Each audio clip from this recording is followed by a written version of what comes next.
everyone, and welcome to this webinar today. I'm Francis Seeley from MCAT, Enfield Climate Action Forum, and today we're going to talk about the climate emergency and how, in fact, you see whether people who are tackling the climate emergency are doing it effectively or not. And we're talking to Climate Emergency UK today, who work with local authorities particularly, and try to measure, assess, scrutinise how successful they are in their climate emergency plans.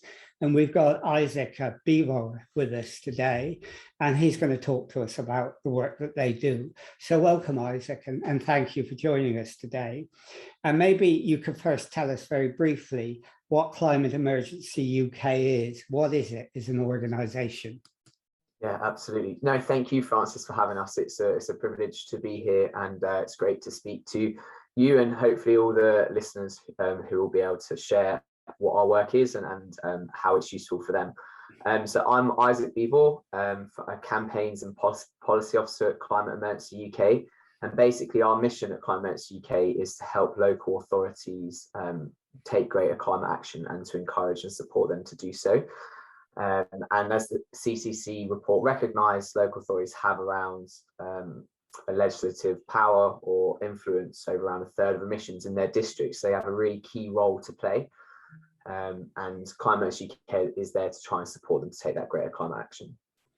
Okay, you've actually told us what your role is, which is great.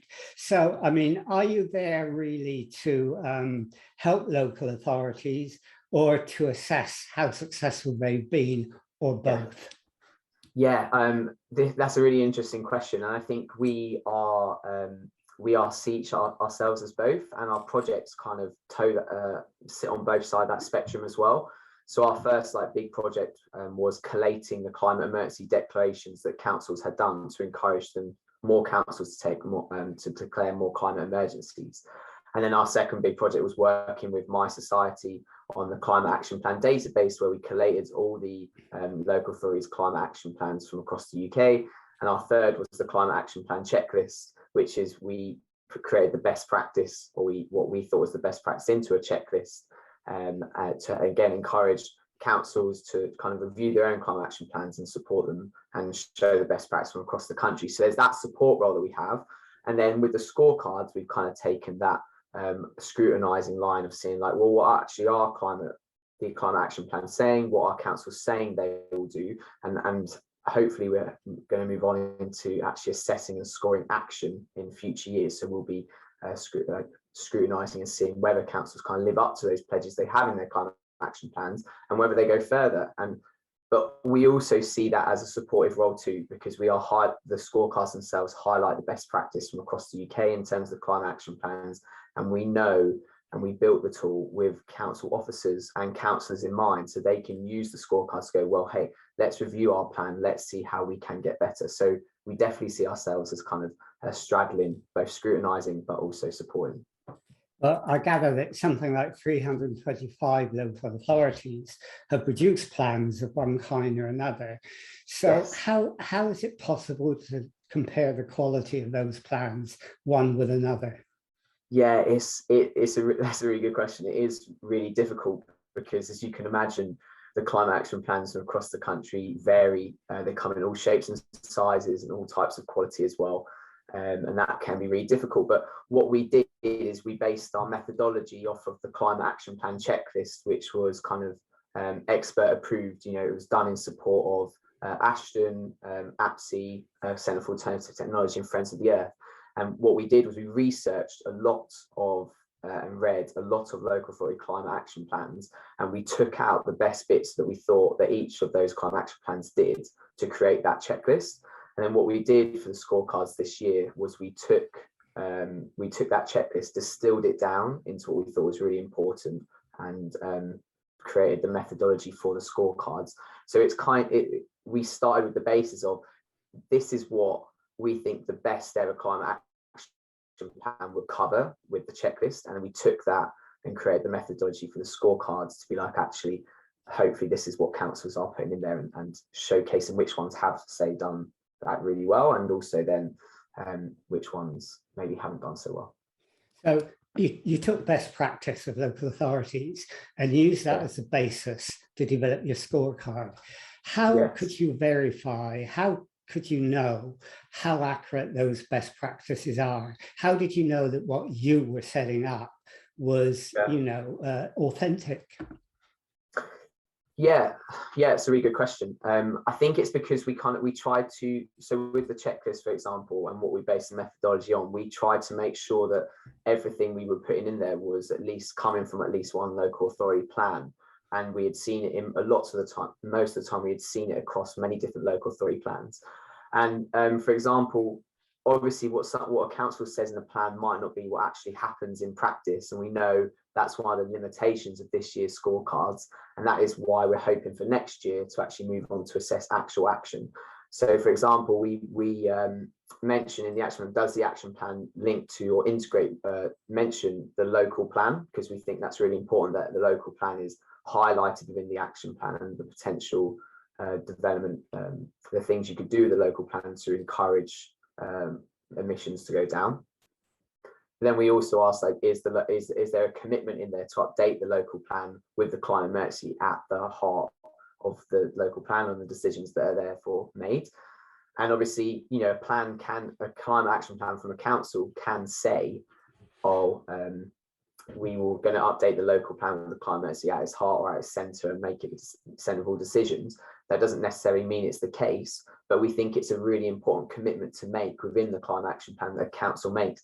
The most important, if the council makes that commitment, it's then the basis and the foundation for them to go on and hopefully actually turn that into action. If the council does not make that commitment, there is then no basis for them to move on to turn that into action. So that's why we start with the plans, and we think the climate action plans were really important and are a really important part of what local authorities are going to do. But we know that in future years, we're hoping to actually assess action to make sure that they are actually kind of doing what they will say as well. So you have a strategy where you sort of have a scorecard, and then you look at whether the local authority is going to do something positive in terms of their action plan. And did you say, I mean, it's really interesting, you said you have worked with councillors and officers in developing this. So you weren't out there on an ivory tower shut away. You worked cooperatively in developing your method, did you? Yes, absolutely. We had councillors and officers in every engagement consultation we had, and we thought it was really important. We also reached out to groups like the ADAPT networks, that's the Association of Directors of Environment Planning and Transport, I believe, and we asked them to put out a question around the scorecards and provide feedback to us, anonymously. And we also asked the Collective for Climate Action, which is a huge network of civil servants, to advertise and provide any feedback they had from council officers, because there's around 150 councillors on the Collective for Climate Action. But also, we invited them to be part of our consultation sessions as well. We had in all of our consultation and pre-launch sessions, we had around 150 plus councils there that at least were able to be briefed and provide feedback and ideas around that. And we did take that on board. One of the big things we constantly were getting was, we can't compare apples and oranges. A district council is going to be very, very different from a unitary based around funding and powers. And therefore, you can see on the scorecards, we've actually created the 5 lists, the single tier authorities, unitaries, district councils, county councils, because we didn't feel like it was fair to put them all in one big table because of those differences in funding and authorities, funding and powers. And we also introduced the right of reply stage, which is one of the things we got in an early piece of feedback, which is where we took that first assessment and we sent it to every council across the country to be able to actually respond and give feedback and query any marks. It's not necessary that when they did query it, we automatically were like, yeah, that's great. We obviously then looked at the plan and see if it did meet our criteria, but we queried those marks, but we allowed them to query those marks. We think that, yes, we've always worked collaboratively to create the scorecards. But you also did a comparison in a number of sort of topic areas like governance, adaptation, diversity. Yeah. Take one example, community engagement, which is one of the areas that you tried to compare. I mean, how do you go about giving a score for community engagement? Yeah. So yeah, so what's one of the key things around the council climate plan scorecards this year is that we're only marking what's in the plan or what we could see on the web page that the plan was linked to. In terms of the community engagement section, we're asking, was there a clear plan for the council to engage with the community? Was there a commitment, say, around a citizens' assembly mentioned in the plan that they were going to create, or a climate action forum that they were going to invite community residents to be part of? And if it said that in the plan, there may be awarded points. Or on the webpage, was there a clear thing that said, here is the consultation we ran and here is the feedback we got, that showed there had been a clear commitment in the run up to the plan that had involved the community.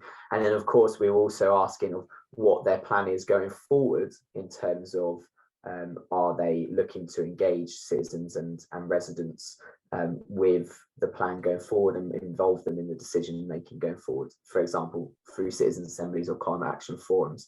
And so again, we were only looking at what was said in the plan itself, and hopefully again in future years we're hoping to assess the actual action of how they have actually implemented that community engagement and communication profiles. Okay, but I mean, clearly you're not the only organisation that does comparisons, and CDP is a huge organisation, does that, and it uses different techniques to yours. It uses an ESG rating scheme. I mean, what is the difference between that scheme and the way that you operate?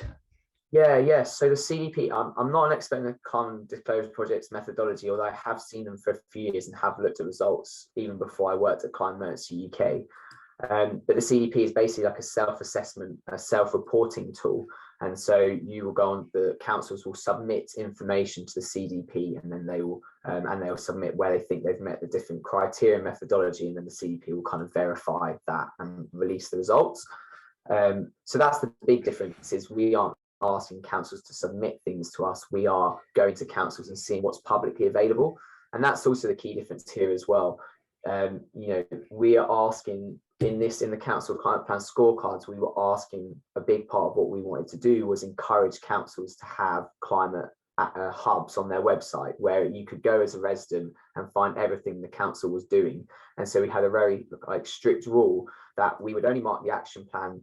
We would only mark what the web page that was linked to the action plan, but the action plan was found on, and we'd only see if there are any relevant strategies such as the biodiversity strategy or the air quality action plan, if it was linked from the action plan, or if it was linked from that same web page the action plan was hosted on. Obviously, as the CDP, it's a self-reporting tool. Councils could submit any number of strategies or actions they've taken that could be found anywhere. Some may not even be publicly available at that time. Whereas with council climate scorecards this year, because of how we were hoping to encourage councils to have climate hubs on their website, we were saying, look, we're going to mark your action plan, and we're only going to mark the relevant strategies if it's clearly linked from the action plan or the web page. And that's like a key difference, I think, that between our methodology and the CDPs. The other thing, obviously, is we were looking in a much more holistic way, whereas the CDP, you could focus on different sectors. I think as councils, we were looking at it as the whole broad range. What is the community engagement like? What is the governance like? And we were assessing councils across all of those different sections at once, rather than relying on, say, self-reporting. In a way, it can cause a bit of confusion in the sort of punter out there who's looking at what you all do, because in Enfield, for example, you've given a below average rating, whereas CDP is given a very high rating. I mean, why do you get that sort of discrepancy? Because people will think, well, I'm not sure whether Enfield is doing well or not. Yes, so I looked at the CDP rating around Enfield as well, so I appreciated you sending that on, because that's really helpful. And I think that the CDP only gave them a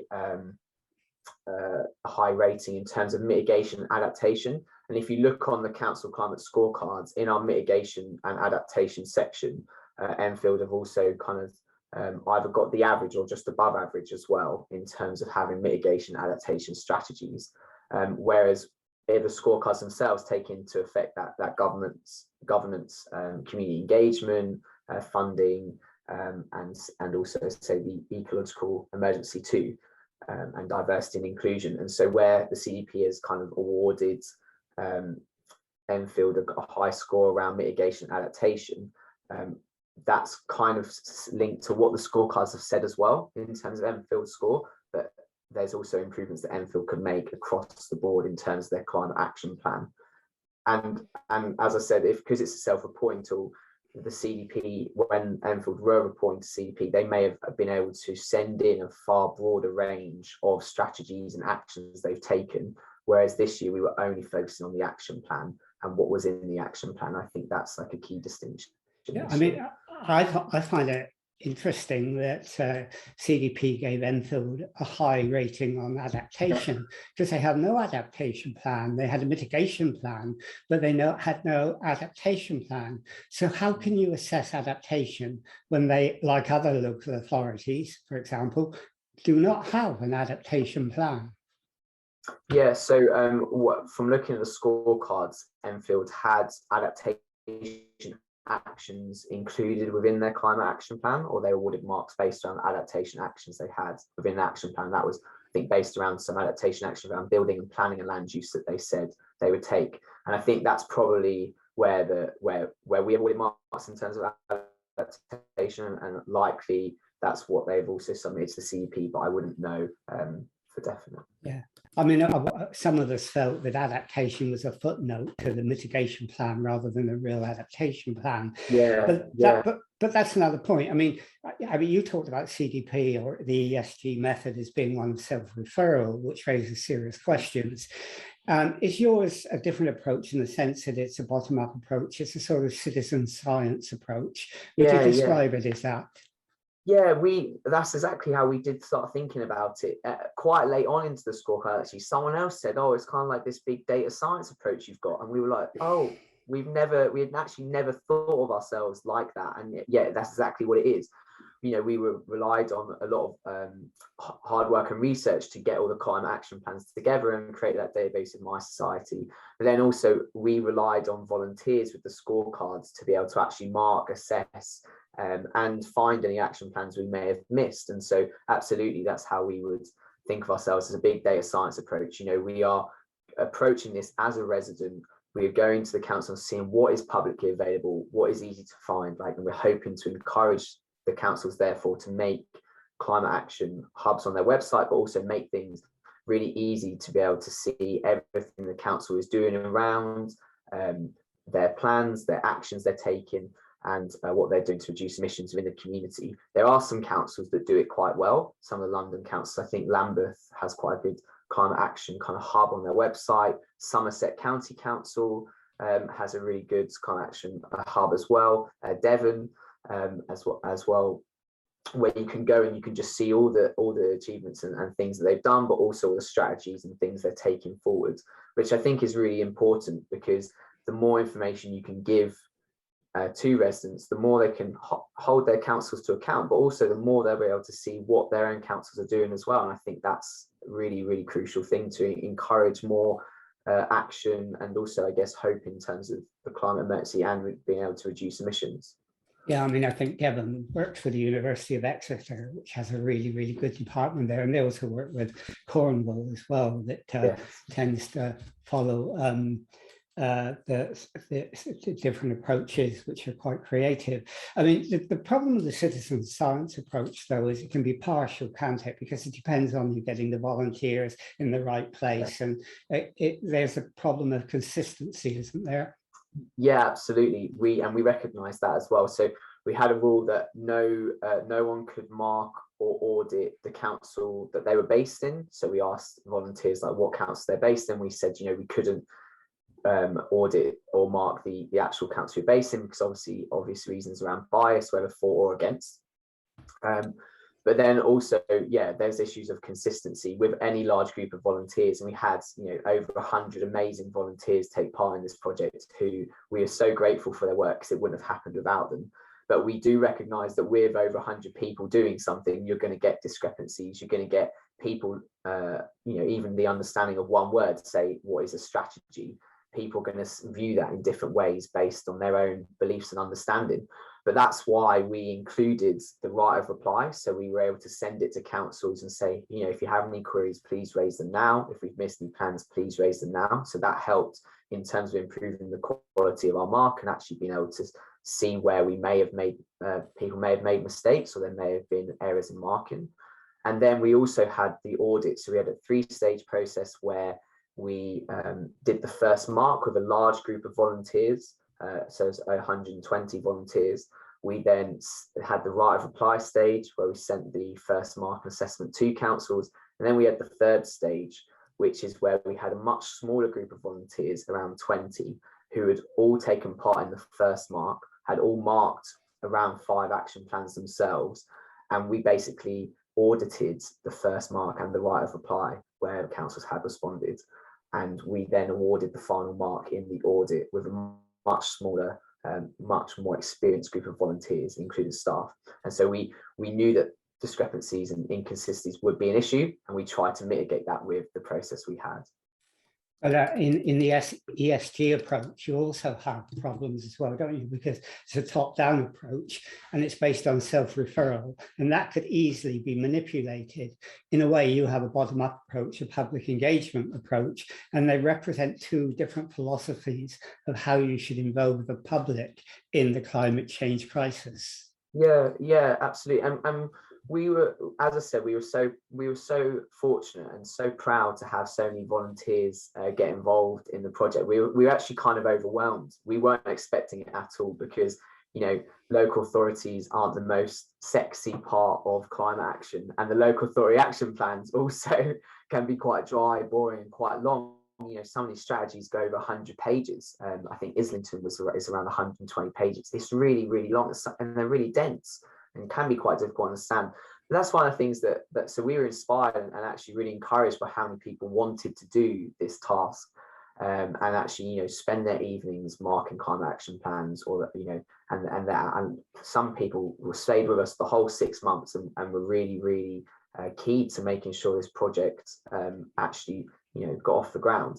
But we also realized and recognized that these volunteers took a lot away from it. You know, we provided training around actually being able to mark and assess climate action plans, and so many people afterwards were like, actually, I've understood what local councils can do so much more, and I'm actually kind of encouraged by being able to see what councils are doing and what the really good practice is. And you know, some people then got in touch with us to be like, oh, I'm asking my council to do this, I'm presenting my council on this, could you just provide some support? And of course we did, and that was something that was really encouraging for us going forward, because we're like, actually, we've had an impact, they've had an impact on us in terms of actually making sure the scorecard project happened, but we've also been able to, you know, plant those seeds in those different communities, and hopefully that inspires greater action at their own councils, because you've got some really decent experts now across the country who have actually assessed so many climate action plans across the UK, and I think that was really great.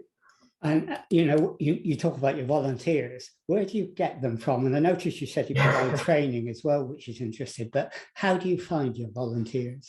Yeah,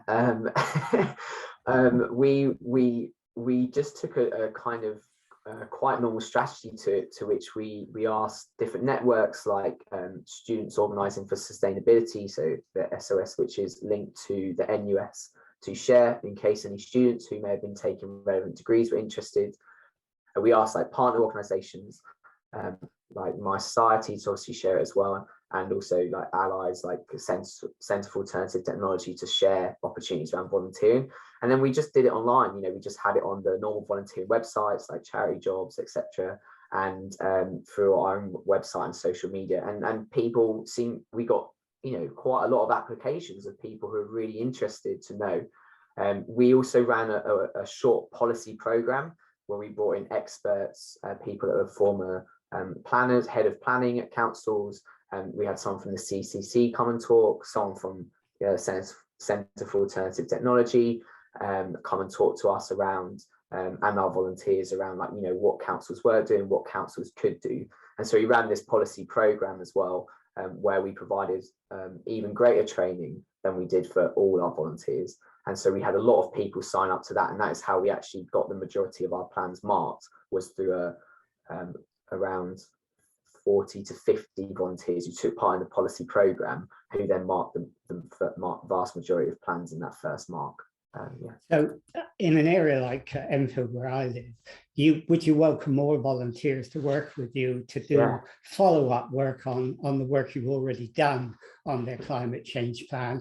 And is that something that you and I could work together on to try and achieve in Enfield? Yeah, well, sure. Like, our methodology is completely public online. It's on our website, the council climate scorecards.uk/methodology. It's all online. So if people do want to make their own assessment of any plans that are released now or later, you can completely do that, and please take our methodology and just use it going forward. But of course, we are hoping to mark actual action of councils and what they've taken next year. And we hope we will need a big group of volunteers again to be able to assess the actual action that councils are taking across the UK. So we're starting the process around the methodology now, and we'll be going out to consultation. We'll all be contacting different campaigning groups and residents and councillors and officers and experts and organisations. And then next year, we're going to need a huge number of volunteers again to be able to actually assess what councils' actual action is in terms of reducing emissions. So absolutely, we welcome as many people to get involved with us as possible, because we think our work is obviously really worthwhile, but we also know that our volunteers and other people think so too. So yeah. Okay, well, we'll certainly try and help you get volunteers in this area, because I think following up on the action plan is absolutely critical. And you also work with big organisations, don't you? I mean, XR, I know, but you work with, Friends of the Earth and so on. And how do they help you develop what you do so it's successful? Yeah, totally. So we've recently just joined something called the Blueprint Coalition, which is a group that's kind of spearheaded by Friends of the Earth and Ashton around encouraging the government to give more resources and funding and powers to local authorities around climate change. And we are really proud to be part of that coalition as well. And in terms of the support they provide, that a lot of them were part of our consultation. We sent our methodology to kind of the experts within those bodies to say, are we missing something, or is there something we haven't flagged, or what do you think about this? Is this too harsh, is it too fair, or is it too soft? Like, what do you? And so we got a lot of feedback from people within those big organisations like Friends of the Earth and Ashton and Centre for Alternative Technology around what we're doing, and we will continue to do that going forward as well, in terms of asking these groups that have been here for obviously quite a while and have that policy expertise as well to kind of provide that feedback on the methodology and expertise in those areas where. Okay, well, we've sort of come to the end of our half hour now. So let me ask you finally, if anybody wanted to, find out more about what you do, they wanted to volunteer to help, or they just wanted to find anything about you, where would they go? So you can go on our website, which is obviously www.climateemergency.uk, and we often keep that updated with what the latest things are that's going on. And you can also sign up to our newsletter, which we send out around once a month, which contains the latest updates of what we're doing. So you can sign up on our website to join our newsletter, and obviously social media as well, Facebook, Twitter and Instagram. And people can message on the page and we will respond on there as well. And obviously you can email us at declare@climateemergency.uk. So if anyone wants to get in touch or has any questions on the scorecards or anything in particular about the council or the further work we're doing, you can reach us at all those different channels. Okay. All right. Well, thank you for doing that, Isaac. I mean, that's been a really interesting interview. And I think the work you're doing and working with local authorities, and not just local authorities, but through volunteers, the communities within those local authorities, is really important in finding out exactly how successful those local authorities have been in the implementation of their plans, and indeed the development of their plans.